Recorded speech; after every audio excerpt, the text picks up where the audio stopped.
The one and only, right? Hi, you guys. Welcome. You're on with Ed.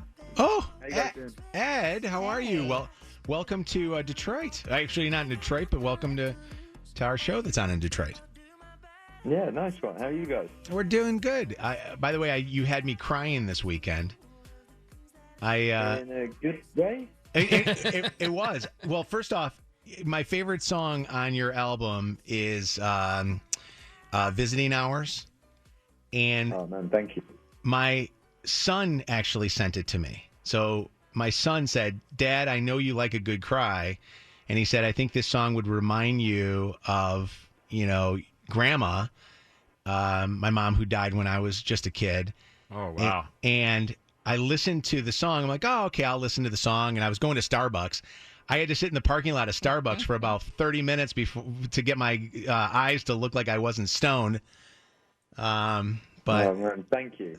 Do you know, I feel like that song came from such like pain and grief that I sort of felt weird about putting it out, but it's been it's such a nice thing, like not a nice thing, but it's a beautiful thing to watch how people connect to it. And the YouTube comments of all my songs usually are just like, I love this song, or like, Ed said to the director, how many dances do you want? And the director said yes, or something like that. Like that's usually the YouTube comments. But the YouTube comments on Visiting Hours are paragraphs and paragraphs and paragraphs of people's stories, and they're connecting with other people who've been through a similar thing. And like grief is such a solitary thing at the time, because you're going through something that you're trying to process, and you don't want the outside world getting involved. But then you suddenly realize that,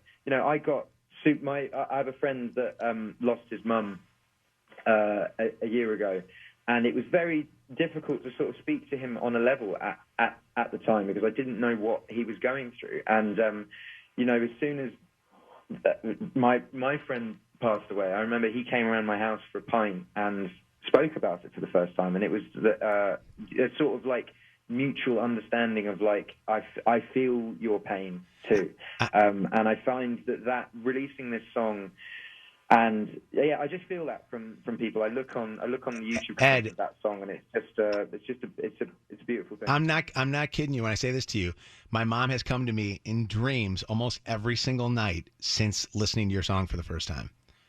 Oh man, that's really, really kind of you to say, man. Thank you. And I'm just glad that people are connecting to the song. It's I release songs like Bad Habits and Shivers, and they're the ones that people play on radio and they want to dance to and stuff. But I really feel like music is important when it's connecting to people in the way that Visiting Hours is connecting now. Hey, how close, Ed, were you to retirement? I know that came up a lot, where a lot of people were wondering if now that you have this family, you want to spend more time, and not want to be away. Were you real close? It was never retirement, because I feel like retirement's like, why would you retire at 30? Like working, I enjoy working. Like I enjoy working, but I wanted to basically retire from caring.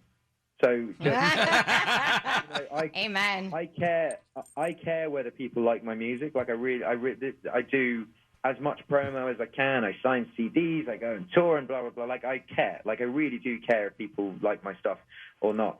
So I was kind of getting to the point of being like, should I retire from caring and just live at home and release music when I want to release music, and play a show if I want to play a show, rather than going on a 3-year tour.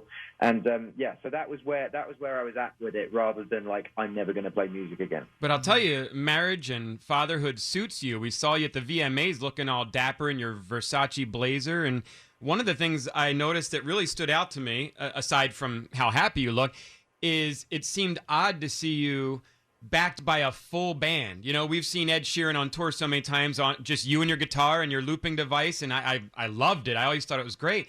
But it was a different flavor seeing you with background singers and electric guitar in the background, and I figured this is going to be a different kind of tour I imagine you'll inevitably do for this new album. Actually, it won't. Well, I mean, it will be a different tour, but the band is more... Like, I love playing with a band, but TV, they don't really let me do the loop pedal thing, because it takes they basically TV. They go, you've got 3.5 minutes. Like, use it. Yeah. But like Shivers on a loop pedal would probably take 5 minutes to do. Right. So it was actually the first time I did Saturday Night Live in 2014. I was going to go on with a loop pedal, and they just said, you can't do that. You have to get a band. So that now, when I'm doing promotion, I use band for stuff just because that's the time constraint. But yeah, pedal is still going strong. Gotcha. Okay. Can we talk about Ed Sheeran as dad? Because your daughter, is she one now? Did she just turn one? Yeah, she just turned one. She just turned one. So tell me what's something about being a dad that has really surprised you, that you just like were not prepared for at all? Your kind of emotions are tied in with them, like very much. Like it's kind of what people say. You know, there's a lot of worry there. There's this love, the feeling of love that you've never felt. Like I thought when people kept saying to me, "Oh, you'll feel this love that you've never felt before," and I was kind of like, "Well, does this mean like I'm going to love them more than my wife? What's the deal there?" And then. You know, they're born, and it just opens up this new portal where you're just like, oh wow, no, it's not the love that we know. It's like this completely different thing. So that was a new experience. But also, like when she's upset, I get upset. When she's happy, I get happy. Your emotions are so tied in with your child. You know. You know what I said to my wife when I realized how much I loved being a dad was when their poop didn't stink anymore. like it truly, like I became like so like oblivious to poop. You know what I mean? Like where before, if another person's kid pooped, it's like, get that kid away from me. Now I was just gonna say like at what point doesn't it smell? But I know what you mean now. It's kind of you get oblivious. Yeah. Like, it's my kid. We went on holiday the other day, and we kind of like had a just not in a diaper, just chilling, and ran. Yeah, it still smells. It's good. It still smells. Right. I know you're trying to clearly keep your daughter grounded with a normal childhood. You went off and, I mean, you married in secret and had a child, and we found out after the fact. But I imagine as you get together with a new tour, you're going to bring the family with you, no? Yeah, but that doesn't necessarily mean letting my world into their life either. I mean, no. The reason I got married in secret is Cherry is not a celebrity. Like, why should people know when her wedding is? You know, like she didn't sign up for this. She's married me, who did. Like I don't like paparazzi, but I have no problem with paparazzi because it's basically that I've signed up for it. But you know, like my daughter hasn't and my wife hasn't, so right. I try and keep it as. You know, Cherry's got a private Instagram. She doesn't want it. She doesn't want people knowing who she is. You know, that's awesome, man. Well, you got a good wife, man. She's grounded, and you got a great family. And listen, I want to plug all the plugs because they say you got to leave us right now. So, Bad Habits, the first single. Shivers, the second single. You got a line of stuff coming out with the NFL. I saw you performing at the game last week. So you got some. Yeah, I mean, what's interesting with the because I genuinely follow the NFL. I'm a big Tennessee Titans fan, but I think the Venn diagram of my fans and NFL fans rather far apart. There are a few confused guys out there because they only heard your love ballads when their wife made them dance at a wedding, right? Oh yeah, but man, also like I think you know people know me for love ballads, but like my biggest streaming and selling song is "Shape of You," and that's like you can dance to that. It's a great song. Yeah.